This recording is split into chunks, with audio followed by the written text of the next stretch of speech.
In het Nederlands. Extra Journaal. Vers van de pers. Welkom bij Extra Journaal. Fijn dat u weer kijkt. We hebben het belangrijkste nieuws voor u op een rij gezet. En we beginnen met een bericht over de agenten die achter Anja de Geus staan. De Extra schrijft het vandaag op basis van een gesprek met Amadou Viltjes van vakbond SAP. Zij vertegenwoordigen een deel van de politieagenten en het gaat over het vertrek van Anja de Geus. Zij is in 1 juni vorig jaar als hoofd van de recherche- en informatiedienst aangesteld, maar onlangs werd bekend dat haar contract niet zal worden verlengd. En dat is vreemd, zegt Viltjes, want veel agenten staan achter de Geus. Ze is namelijk ook lid van het managementkorps Politie Curaçao en hij kan zich er niet over uit waarom zij na een jaar moet vertrekken, maar vooral het feit dat er zo weinig informatie hierover wordt gegeven. Dus wat de vakbonden betreft moet er echt meer duidelijkheid komen, want zij hebben niks tegen de Geus. EVO gaat van start. Dat gebeurt vandaag. Het is de eerste dag. Dat is een belangrijke dag voor bijna 1700 leerlingen in groep 8 op Curaçao. De eindtoets Funderend Onderwijs 2024, beter bekend als EVO, begint nu voor de 14e keer. De toetsdagen zijn 30 april, 2, 3, 7 en 8 mei. Dit jaar zullen in totaal 52 scholen, waarvan 83 klassen deelnemen. Er wordt getest op papiaments, Nederlandse taal en rekenen wiskunde. Cola de Brodprijs voor Michael Newton. Dat is gisteren bekendgemaakt. De Cola de Brodprijs 2024 gaat naar ingenieur Michael Newton. Hij krijgt de prijs voor het beschermen van hoogwaardige architectuur op Curaçao. Dat heeft het ministerie van Onderwijs, Wetenschap, Cultuur en Sport gisteren bekendgemaakt. Newton werd van de aanstaande overhandiging op de hoogte gesteld door onderwijsminister Sitré van Heijdorren. Newton is vanwege zijn deskundigheid vaak gevraagd om advies te verstrekken, onderzoek te verrichten en managementplannen te ontwikkelen voor diverse landen in het buitenland op het gebied van architectuur. Pas bien. Dan gaan we naar Seintje, die wil met Spanje met Curaçao verbinden. Dat zegt de minister van Economische Ontwikkeling, Rui Sandro Seintje. Hij is op een commerciële missie naar Spanje gegaan met verschillende ondernemers, maar ook verschillende organisaties vanuit Curaçao. Zijn ze naar Spanje gegaan om de mogelijkheden tot meer zaken doen te onderzoeken. Die zijn er, zegt de minister. Hij is heel enthousiast over het traject dat ze daar gehad hebben. 2 dagen lang met heel veel mensen gesproken. Er kan meer handel, maar bijvoorbeeld ook meer toerisme van Spanje naar Curaçao worden ontwikkeld, aldus de minister. Handelaar smokkelt drugs zonder het te weten. Dat is een opmerkelijk verhaal in de rechtbank. Een handelaar, geboren in Colombia, maar al jarenlang hier woonachtig en werkzaam op Curaçao, is veroordeeld tot 6 maanden voorwaardelijke straf, omdat 2 dozen met autospullen die hij naar Bonaire liet verschepen drugs bevatten. De man verklaart bij hoog en laag dat hij niet weet hoe die drugs erin zijn gekomen. Ook zijn er meer zaken die de indruk doen ontstaan dat de man niet wist dat die drugs erin zat. Dus in de pakketten zitten er ook plastic zakjes met drugs. Daarom heeft hij een voorwaardelijke straf gekregen van 6 maanden. Er was 12 maanden voorwaardelijke straf en een proeftijd van 3 jaar tegen hem geëist.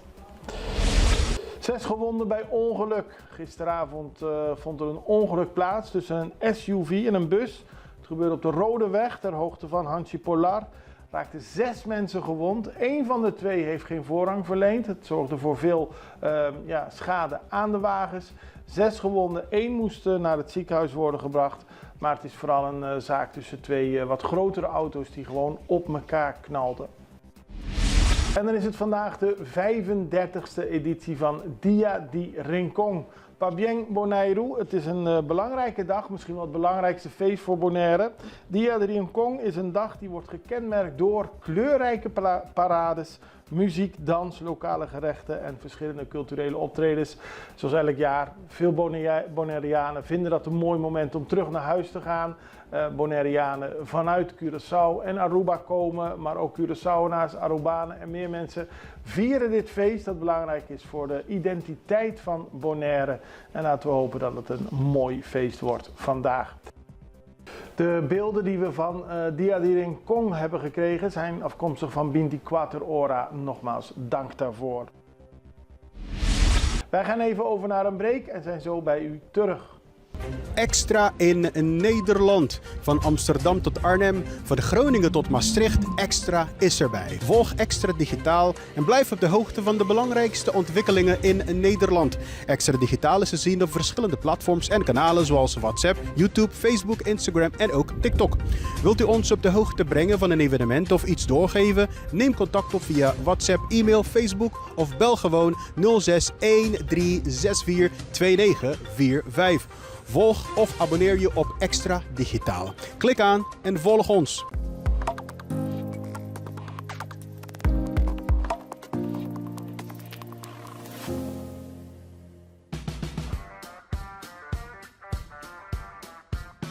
Welkom bij Heavy Mix Concrete. Heavy Mix Concrete is in 2009 opgericht door de familie Vieira. Toentertijd bestond de vloot uit 4 betonmixers, 1 pomptruck en een hele simpele betonplant.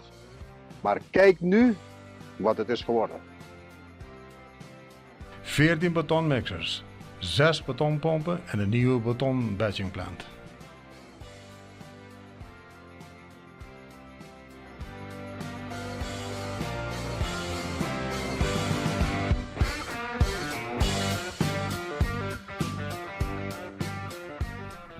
Bij onze nieuwe batchingplant vindt de menging plaats in de mixer van de betoncentrale en niet in de truckmixer.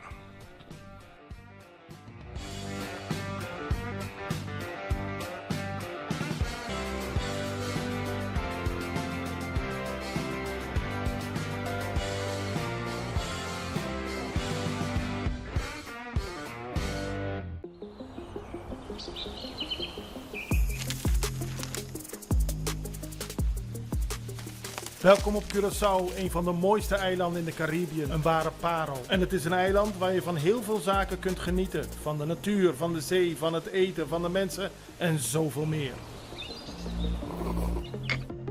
Curaçao is een eiland waar heel veel gebeurt op het gebied van politiek, cultuur, sport en zoveel meer. Een Extra Journaal brengt het belangrijkste nieuws van Curaçao. Maar we hebben ook aandacht voor al het nieuws op Bonaire en Aruba en op de bovenwinden, Saba, Sint Maarten en Sint Eustatius. En we belichten al het nieuws van alle kanten. Het nieuws is duidelijk, actueel en vers van de pers. Extra Journaal, elke werkdag op Salto. Op Curaçao zijn we de hele dag bezig met het maken van Extra Journaal. Volg ons op je favoriete Amsterdamse zender, Tauro.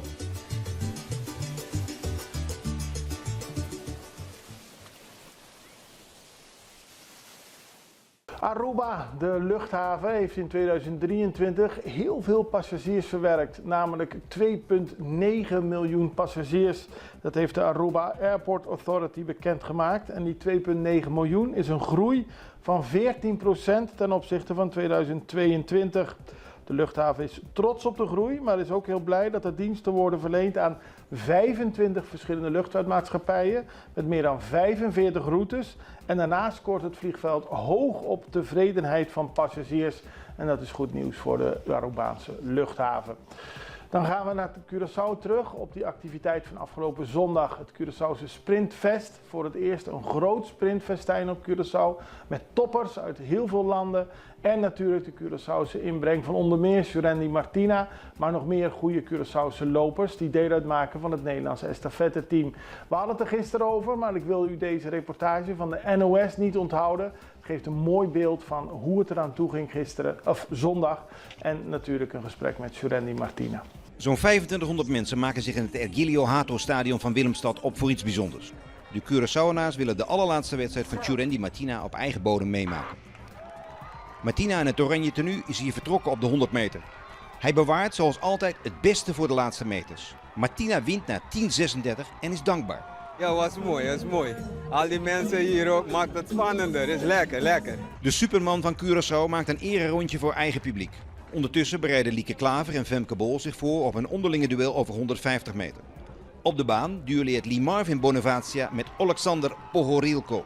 De Oekraïner wint, maar Bonavacia loopt een geweldige 45:21. Dat is bijzonder omdat het pas zijn eerste wedstrijd in de buitenlucht is. Ik kreeg kippenvel, ik kreeg tranen. Ik liep mijn snelste season best ooit, 45:21 in april. Wauw. 5 atletes op deze 150 meter. In het midden Lieke Klaver, links daarvan Femke Bol. Voor de Nederlandse atleten is het de eerste wedstrijd in de buitenlucht. Leonie Pointin uit Zwitserland gaat aan de leiding. Maar dan komt Lieke Klaver met die krachtige passen. En ook Femke Bol komt dichter en dichterbij. Klaver wint na 16:96. Femke Bol is de nummer 3. Deze 150 meter is belangrijk voor de rest van het seizoen. Daarom hebben we gekozen om niet een 300 of een 400 hier te doen, maar dus een 100 en 150 eigenlijk een beetje als trainingsprikkel. Hoe speciaal is dit geweest voor jou? Ik voel natuurlijk ook heel nauw die belevenis van Terrence en Lee Marvin en Hensley. Hoe zij dat ervaren, dat iedereen hier is en dat er heel veel mensen speciaal ook voor hun komen. Ja, en dat raakt me, want dat is zo leuk om te zien. En het was echt vol vandaag. En dan gaan we naar Venezuela, want de Venezolaanse aanklager beschuldigt de voormalige minister van Olie ervan samen te zweren met de oppositie en Amerika. De procureur-generaal van Venezuela, Tarek William Saab, beschuldigde een voormalige minister van Olie, die al gevangen zit voor corruptie, dat hij een samenzwering heeft gehad met leden van de oppositie en de Verenigde Staten om president Nicolás Maduro omver te werpen. Het gaat om Tarek El Aissami. Hij is ooit een grote machtelijke oliehandelaar. Hij werd op 9 april gearresteerd vanwege zijn banden met een complot dat leidde tot de verduistering van $17 miljard bij PDVSA. Er zitten 65 andere mensen vast, maar volgens de procureur-generaal is hij de leider van deze corrupte criminele bende. En hij suggereerde een betreurenswaardige politieke samenwerking die verband houdt met de corruptie bij PDVSA. En het was niet alleen morele, mentale, geestelijke en spirituele corruptie van deze mensen, maar ook politieke, ideologische corruptie die hen er zonder schaamte toe bracht om zich te verbinden met de ergste vijanden van het vaderland. Dat beloofd had voor het proces tegen El Aissami, die nu gevangen zit en volgens de procureur-generaal zich zal moeten verantwoorden voor een van de ergste misdrijven binnen Venezuela. We houden het voor u in de gaten, net zoals we al het andere nieuws in de regio voor u in de gaten houden. En we zijn snel weer terug met meer nieuws. 1 mei is een vrije dag, maar 2 mei zijn we weer met Extra Journaal. Tot ziens, dag.